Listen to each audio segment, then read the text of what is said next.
Bonjour à tous, alors on se retrouve pour cette semaine pour un nouveau chapitre. Vous avez besoin de votre cahier comme d'habitude pour prendre des notes au fur et à mesure. Je vous rappelle que le deal c'est que quand on se retrouvera tous, je ramasserai tous les cahiers pour vérifier que le travail a été fait au fur et à mesure. Vous pouvez écrire du coup les notions, on va en traiter plusieurs d'un coup. La raison et le réel, la vérité et la démonstration. Et la question du chapitre 8 donc, c'est peut-on avoir des certitudes ? Alors en général, quand je fais ce chapitre-là, les élèves au début sont un peu étonnés. Peut-on avoir des certitudes ? Je rappelle que peut-on, on peut le remplacer par est-il possible de ? Est-ce que c'est possible d'avoir des certitudes ? Bah oui, enfin, on en a plein, on en a tous plein. Des certitudes, voilà, évidentes, à commencer par j'existe, le monde autour de moi existe, enfin, on en a plein quoi. Alors pourquoi est-ce qu'on va se poser cette question-là ? En fait, pour commencer à vous faire comprendre ça, on va, comme au début de chaque chapitre, noter quelques idées de films pour aller plus loin, pour prolonger. Si vous ne savez pas quoi faire, n'hésitez pas à regarder ces films-là. Je vous propose 3 films. Le premier film, c'est un film qui s'appelle 12 hommes en colère. C'est un film qui est en noir et blanc, donc il faut le savoir, si vous ne supportez pas les films en noir et blanc, ne regardez pas ça. Mais moi je me souviens que c'était un prof qui me l'avait montré en 4e et j'avais adoré. Alors qu'en 4e, enfin voilà, voilà. Et toute la classe avait bien aimé. Donc voilà, c'est un film où on s'ennuie pas une minute, il est vraiment pas mal. Et pourquoi il m'intéresse ce film ? C'est parce que c'est un film sur la remise en cause de certitudes. Ça se passe aux États-Unis et en fait il y a un système de jurés, donc c'est-à-dire un groupe un jury de personnes, 12 en l'occurrence, qui doivent décider si un présumé coupable va être condamné à la peine de mort. D'accord ? Donc c'est le fonctionnement américain dans une cour d'assises, quoi. Et en fait, dans ces 12-là, il y en a un qui est persuadé qu'il est innocent, ou en tout cas qui ne mérite pas la peine de mort. Les 11 autres sont absolument persuadés qu'il est coupable et qu'il mérite la peine de mort. Et en fait, la personne, la seule qui pense qu'il est innocent, va réussir petit à petit à convaincre tous les autres. Donc tous les autres pensaient avoir des certitudes, et puis finalement, ils se rendent compte que leurs certitudes étaient fausses. Le deuxième film, c'est un film sur le même principe, sur la remise en cause de certitudes. C'est un film qui s'appelle Green Zone, qui est beaucoup plus récent. C'est un film avec Matt Damon, je crois. Un film de guerre, par ailleurs, un très bon film de guerre aussi. C'est pas uniquement des films philosophiques. Et là, ce qui est intéressant, c'est que c'est un film sur la guerre en Irak. Je ne sais pas si vous vous en souvenez, parce que vous étiez à peine nés. Hein. Les États-Unis sont partis en guerre en Irak en 2002. Et en disant au monde entier, en fait, on va en Irak parce que les Irakiens sont en train de développer des armes de destruction massive, type bombes nucléaires, etc. Et donc pour les empêcher de développer ces armes-là, on va rentrer en guerre contre eux. Et il se trouve qu'en fait, des années plus tard, on s'est rendu compte qu'il n'y avait pas d'armes de destruction massive en Irak, que les Américains avaient menti à l'ONU, etc., pour lancer cette guerre. Et du coup, c'est l'histoire d'un des soldats américains qui a envoyé en Irak et qui se rend compte petit à petit que la mission pour laquelle on l'a envoyé, en fait, est une mission complètement bidon. Et donc, sa certitude profonde de servir l'intérêt des États-Unis, quand on est militaire, en fait, on donne toute sa vie quand même pour son pays, s'effondre. Et donc, il croyait avoir une certitude, et puis finalement, il se rend compte que cette certitude, elle n'est pas si forte que ça. Dernier film, ou plutôt c'est une trilogie, c'est les 3 Matrix. On en a déjà parlé, je crois. Alors là, la remise en cause, elle est beaucoup plus grande, parce que c'est quoi l'idée des Matrix ? C'est de dire que le monde dans lequel on vit, là, en fait, ça serait pas le vrai monde. Qu'on serait plongé depuis notre naissance dans un monde virtuel. Et sans vous gâcher la suite du film, les héros vont découvrir quel est le vrai monde, et qu'en fait, tout ça n'est qu'une simulation, quoi. Comme si on était plongé dans une simulation, c'est un monde virtuel depuis notre naissance. Voilà, ce sont aussi des très bons films d'action, les Matrix, je vous les recommande vraiment. Donc vous voyez, vous commencez peut-être à comprendre un petit peu l'idée du chapitre, c'est de se dire, en fait, à la base, on a tous des certitudes. Mais en fait, si on y réfléchit, très souvent, on est amené à les remettre en question, et donc on va un peu se demander qu'est-ce qui reste à la fin, quoi. Donc c'est un chapitre sur le doute radical. C'est un chapitre qu'on fait pas au début de l'année parce que c'est un peu flippant de tout remettre en question, donc il faut attendre un peu que les élèves aient encaissé 2-3 notions de philosophie. Voilà, on va tout remettre en question en se disant, mais en fait, parmi toutes les certitudes qu'on a, est-ce qu'il y en a qui sont des vraies certitudes, ou en fait, est-ce que On n'en a aucune au fond. Alors bien sûr, on commence par l'introduction, c'est logique. Et on commence par essayer de trouver une situation. Je rappelle que le but, c'est juste de faire une petite accroche en une phrase, grand maximum, pour, bon, 2 si vous voulez, mais pour intéresser le correcteur. On aurait pu reprendre un des 3 films que je vous ai cités. Moi, je vous propose un truc tout simple, ça vous parlera peut-être. C'est de dire, une personne qui croyait en janvier que le coronavirus c'était une simple grippe et que ça n'arriverait jamais en France, clairement, elle est susceptible de se demander si elle peut avoir des certitudes. Okay. Parce que, bon, quand on se rend compte qu'une certitude qu'on avait, elle tombe en ruine, on commence à rentrer dans une démarche de doute, vous comprenez l'idée. Vous voyez que j'ai pris une formulation classique ici, hein, une personne qui est susceptible de se demander, et là, je case le sujet tel quel, avec les mots du sujet. Donc, la personne là, qui croyait au coronavirus, j'ai mis est susceptible de se demander si elle peut avoir des certitudes. Voilà, j'ai remis le sujet tel quel. Le but, c'est d'introduire le sujet, pas d'introduire n'importe quoi.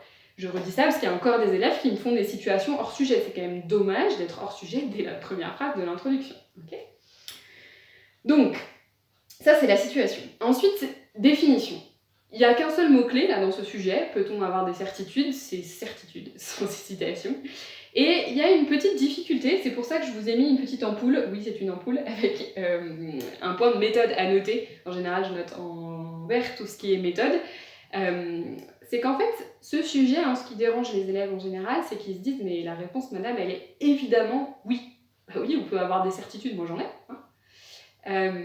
Alors ce qu'il faut noter, c'est que quand on n'arrive pas à trouver le nom pour un sujet, ou ça peut être l'inverse, vous avez le nom, mais vous ne trouvez pas le oui. Donc quand il y a un des deux côtés du sujet qu'on n'arrive pas du tout à expliquer, à comprendre et à argumenter. Autrement dit, quand vous faites votre brouillon et qu'il y a une des deux colonnes qui reste désespérément vide, ok, en fait, c'est très probablement parce que vous ne vous êtes pas rendu compte qu'un des mots-clés du sujet avait plusieurs sens. Donc si ça vous arrive, il faut que vous vous notiez qu'il faut revenir à l'analyse du sujet et se dire, ok, est-ce qu'il n'y a pas un des mots-clés du sujet qui a plusieurs sens?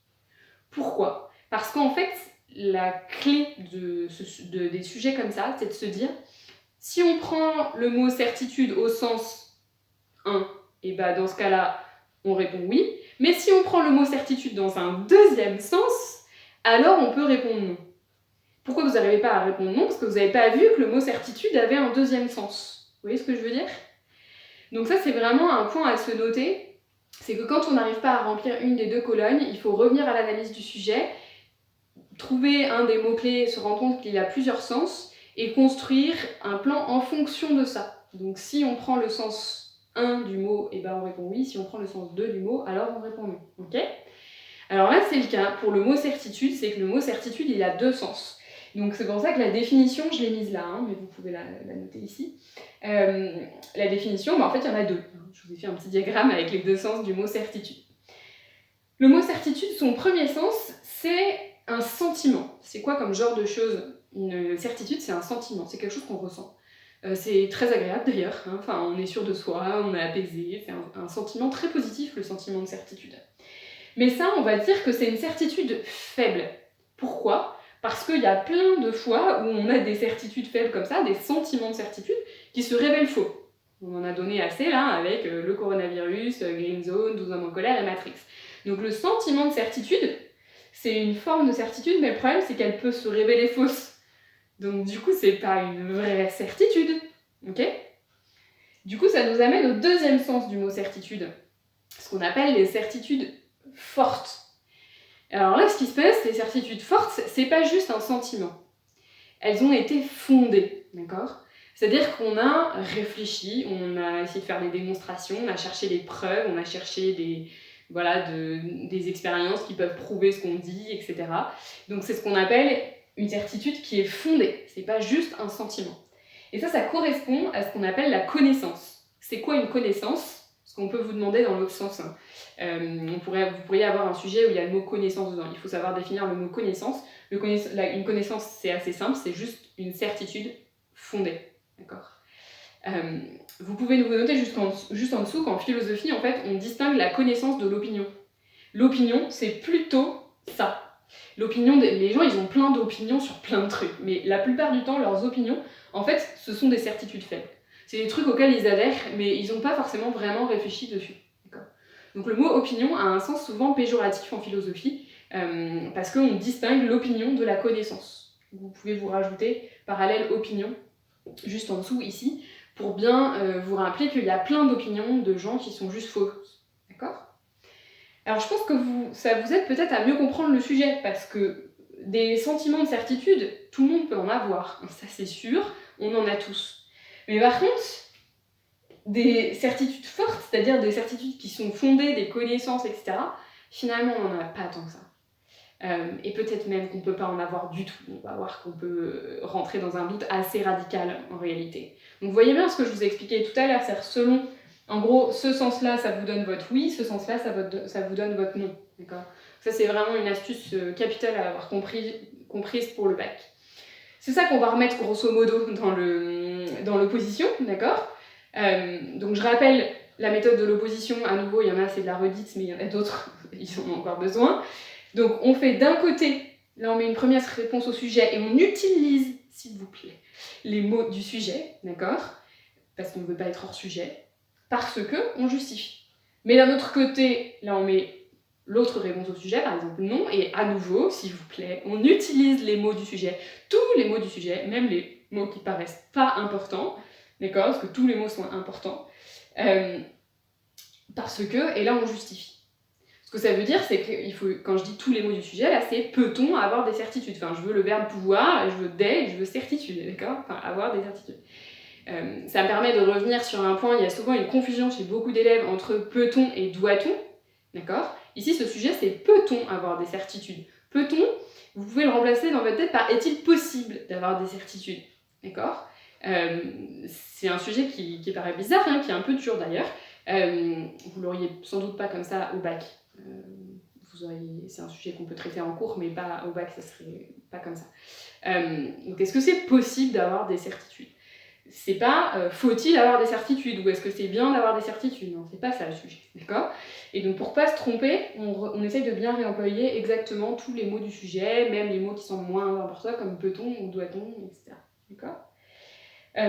Ensuite, dans le parce que, on justifie, c'est hyper important. Si vous ne le justifiez pas, votre position, elle n'a aucun intérêt. Hein. Si vous me faites d'un côté, on peut penser qu'on peut avoir des certitudes, mais d'un autre côté, on peut aussi penser qu'on ne peut pas avoir de certitude. Ça ne sert à rien, donc il est capital de justifier votre opposition. Je vous rappelle aussi que l'idéal, c'est de la justifier en utilisant les définitions. D'accord. Mais c'est un idéal, donc si vous n'y arrivez pas, vous ne vous forcez pas. Parce qu'il y en a qui se forcent à essayer d'utiliser les définitions, mais du coup ça devient juste pas clair. Je préfère un truc beaucoup plus clair, mais vous n'utilisez pas les définitions, ou vous utilisez les définitions dans un des deux côtés et pas dans l'autre. Voilà. Ce qui est important surtout, c'est que ce soit logique et qu'on comprenne bien la tension qu'il y a entre le oui et le non, entre les deux côtés du problème. D'accord ? Donc voilà ce que ça donne. Ça donnerait, d'un côté, on commence par le côté le plus facile, ici c'est le côté oui. Donc on dit, d'un côté, on peut avoir des certitudes, d'accord ? Parce qu'on constate que tout le monde a des certitudes au sens faible. Point. Tout le monde a des sentiments de certitude, sans doute parce que le sentiment de certitude est un sentiment positif qui nous aide à vivre au quotidien. D'accord ? Donc ça c'est le côté oui, genre c'est de dire oui, c'est possible d'avoir des certitudes, la preuve tout le monde en a, et sans doute parce que ça nous aide à vivre au quotidien. Mais d'un autre côté, on ne peut pas avoir de certitude parce que on se rend compte souvent que nos sentiments de certitude, ils se révèlent faux. À partir de ce moment-là, on rentre dans une démarche de doute qui nous amène à remettre en question toutes nos certitudes afin de chercher à avoir des connaissances. Vous voyez le problème, hein ? C'est de se dire, à partir du moment où on se met à douter, on rentre dans une démarche de doute et on ne sait pas jusqu'où elle va aller, d'accord ? Est-ce qu'on va vraiment arriver à aboutir à des connaissances fondées ? C'est pas si sûr. Vous pouvez le rajouter d'ailleurs. Voilà. Il n'est pas évident d'arriver à trouver des connaissances qui soient fondées de façon définitive. Pour la problématique, il y a deux façons de faire. Soit vous faites la méthode simple, donc vous faites comment pourrait-on avoir des certitudes alors que on se rend compte que la plupart de nos sentiments de certitude sont en réalité faux. Bah ouais, du coup, comment est-ce qu'on pourrait avoir des certitudes dans ce cas-là? Soit vous faites en un peu plus complexe, vous faites, est-ce parce que la plupart de nos sentiments de certitude se révèlent faux, qu'il faut pour autant rentrer dans une démarche de doute radical qui pourrait conduire à la folie? Alors, une fois n'est pas coutume, on fait passer d'habitude, mais on va, avant d'attaquer le grand 1, je vais vous expliquer le plan du chapitre en fait, en faisant un grand schéma. Donc après l'introduction, vous avez besoin de prendre une page en format paysage et de recopier le schéma qui se trouve au tableau et que je vais compléter au fur et à mesure. Ça va vous permettre de comprendre la logique du plan et la logique du chapitre, et je pense que du coup ça sera plus facile à retenir. Alors qu'est-ce que c'est que ce schéma? C'est une métaphore que j'emploie. On va appeler ça la métaphore de la ville de la connaissance. En fait, on va considérer que chacune des matières, chacune des disciplines, c'est comme un grand édifice, d'accord? C'est-à-dire qu'il y a des savants, des chercheurs qui se sont employés à construire des édifices dans chacune des matières. C'est une métaphore, évidemment, ça n'existe pas. Donc, vous retrouvez ici chacune des maisons. J'ai pas mis toutes les maisons qu'il y aurait dans la ville de la connaissance, mais voilà, je vous en ai mis certaines, celles qui m'intéressent le plus, donc avec des connaissances, d'accord? Donc vous avez les maths, les sciences. Quand je parle de sciences, je ne l'ai pas noté là parce que j'ai pas la place, c'est les sciences de la nature, donc la physique, la chimie et la bio. Ce qui n'est pas tout à fait la même chose que les maths, même si on les rentre dans les sciences, souvent les maths, mais c'est pas une science de la nature, enfin ça applique à rien à la base des maths. Le droit, l'histoire, la métaphysique. Alors la métaphysique, c'est les grandes questions du genre pourquoi y a-t-il quelque chose plutôt que rien? Est-ce que Dieu existe? Est-ce qu'il y a une immortalité de l'âme, etc. Bon, en gros, cette maison, elle est bien remplie par certains philosophes qui ont écrit des tonnes de livres sur des questions sans doute probablement impossibles à trancher. On y reviendra. Donc voilà, vous avez différents domaines comme ça qui sont les domaines de la connaissance. Donc il faut que vous traciez des petites maisons pour chacun de ces domaines. Petite remarque, je vous mettrai en pièce jointe aussi, je sais pas trop comment, mais je me débrouillerai, une photo de ce schéma de près pour que vous puissiez zoomer, etc. Et puis voilà, si vous voyez pas bien là, malheureusement je peux pas faire mieux là, mais du coup je vous mettrai une pièce jointe. Alors, ça va être quoi du coup la démarche de notre cours? Le grand 1, ça va être, on va chercher les fondements de la connaissance. L'objectif, ça va être de montrer que oui, on peut avoir des certitudes. Et même qu'on peut avoir des certitudes au sens fort, on va carrément y aller là, c'est-à-dire des certitudes fondées. Donc on va chercher des fondements. Donc on creuse quoi. On recherche ce qu'on appelle des présupposés. C'est de se dire, bah voilà, si en maths on pense que la dérivée de x au carré c'est 2x, bah ça repose sur quoi? C'est quoi le présupposé? D'accord? Si en droit on pense que il faut mettre des amendes de 135 €, en fait ça repose sur quoi? Donc on cherche ce qu'on appelle des présupposés. Si en morale on pense qu'il faut respecter la règle d'or, c'est ça qui est écrit en haut là, c'est la règle d'or, ça repose sur quoi? Ça vous la connaissez déjà cette maison et vous savez déjà répondre à ma question normalement.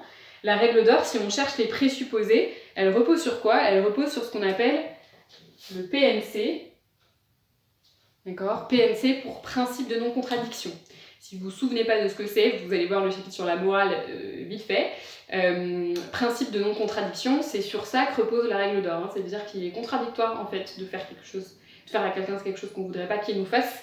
Et or la contradiction, c'est le signe de l'erreur. Donc la morale, ça repose sur le principe de non-contradiction. Les mathématiques, ça repose sur quoi? Toutes les connaissances que vous avez en mathématiques. En fait, ça repose sur ce qu'on appelle des axiomes. Tout ce qui est là en bas, au fondement de chaque maison, ça a un nom, c'est ce qu'on appelle des axiomes. Il y en a qui creuseront ça, ceux qui font des prépas scientifiques l'an prochain, vous verrez quels sont les axiomes en mathématiques. Il y en a un par exemple, un qui est très célèbre, c'est le premier axiome d'Euclide. Donc si on zoome sur la géométrie, qui est une des parties des mathématiques, l'axiome d'Euclide, il dit que, je vais le tracer comme ça, par deux points passe une et une seule droite. Ok. En fait, ça c'est un principe. Euclide, il a vécu dans l'Antiquité grecque, donc à l'époque, en gros, de nos philosophes, Socrate, Platon, Aristote, et il s'est rendu compte qu'en fait, on ne peut pas faire de géométrie si on n'admet pas que par deux points passe une et une seule droite. Ça, c'est du coup un fondement sur lequel on peut ensuite construire tous les théorèmes de géométrie, du genre Pythagore, Thalès, etc. Mais si on n'admet pas ça d'abord, que par 2 points passe une et une seule droite, bah, la géométrie s'effondre en fait. Vous voyez, je ne sais pas si vous comprenez l'idée. On y reviendra de toute façon un peu plus dans la suite du chapitre. En sciences, pour les sciences de la nature, un de leurs axiomes, c'est le déterminisme.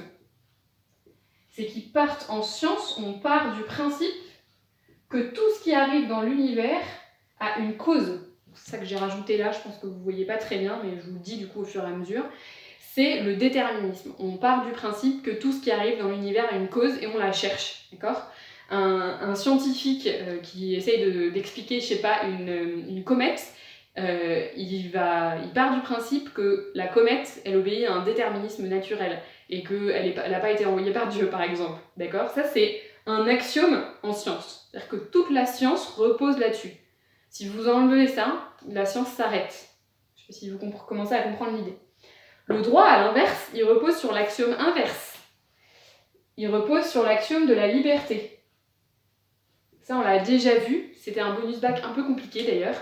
C'est de dire qu'en fait, il n'y a pas de système juridique possible si on ne présuppose pas la liberté. Vous vous souvenez de ça ?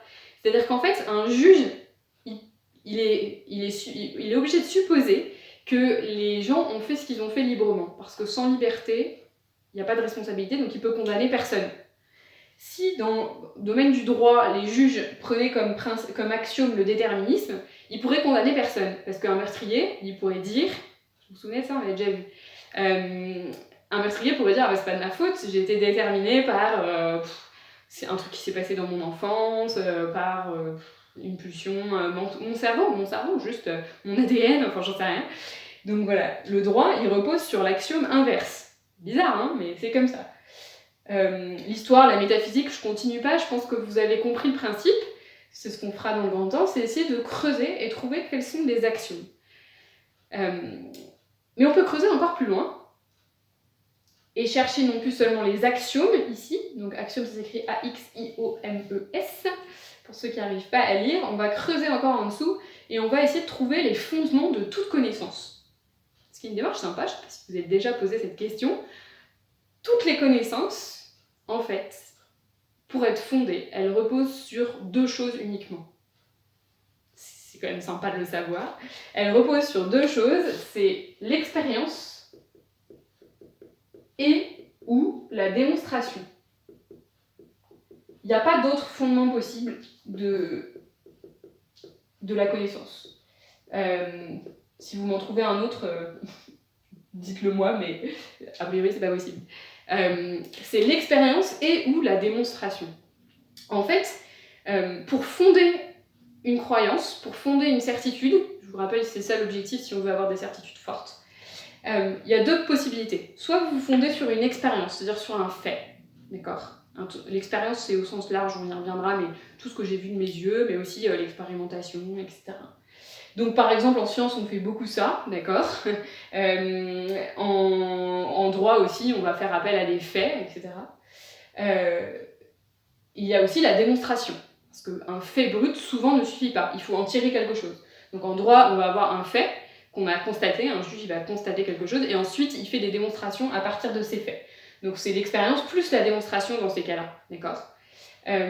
Pourquoi j'ai mis et ou ? Parce qu'en maths, on s'appuie que sur la démonstration, pas sur l'expérience.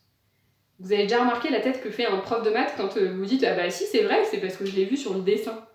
On n'a jamais le droit de dire « Ah, le triangle est rectangle parce que je l'ai vu sur le dessin ». Non, il faut le démontrer. Donc les maths, ils ont que la démonstration, ils n'ont pas l'expérience. La métaphysique, on le verra, en fait, ils ont probablement aussi que la démonstration, parce qu'ils parlent de choses dont on n'a pas d'expérience. C'est-à-dire Dieu, l'âme, on n'en a pas. On n'a pas d'expérience, donc ils n'ont que la démonstration. Okay. Donc en fait, il n'y a pas d'autre moyen en réalité. Soit l'expérience, soit la démonstration, soit les 2. L'histoire, comment on fait ? Il y a des démonstrations, mais le truc c'est qu'on part d'une expérience indirecte. C'est-à-dire qu'on n'était pas là au moment des faits.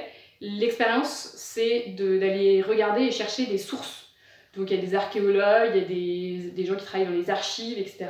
Donc c'est une expérience indirecte, mais ça reste une expérience. D'accord ?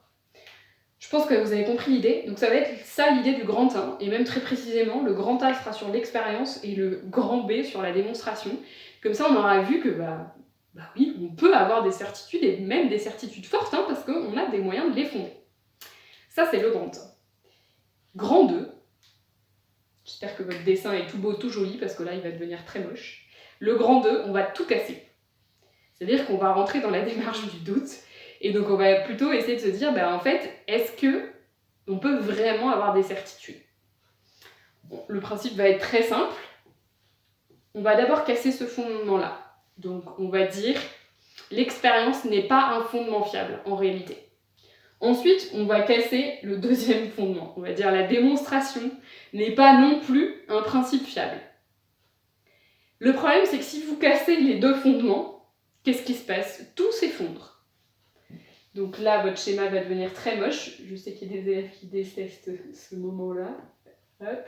En gros, ce qu'on va faire dans le grand 2, c'est qu'on va tout casser.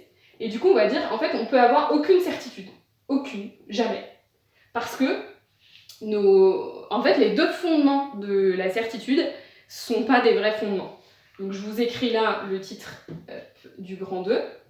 Donc le grand 2, c'est de dire les deux fondements de la certitude s'effondrent. Donc, toute certitude s'effondre.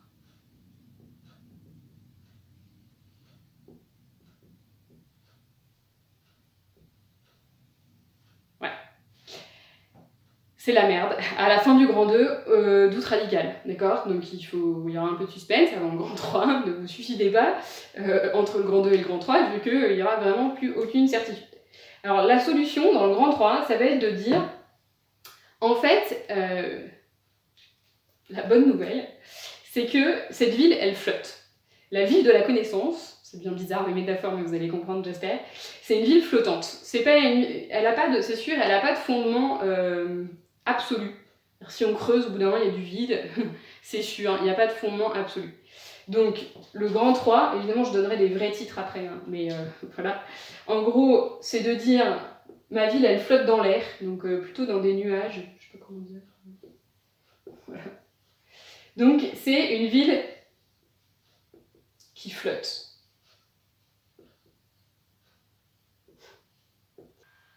Dans le vide. Il y a deux choses importantes dans cette espèce de titre de grand 3. C'est d'abord que ce soit dans le vide. Donc ça, c'est le premier point, justement. Elle flotte dans le vide. Ce que ça veut dire, c'est qu'en fait, il faut accepter.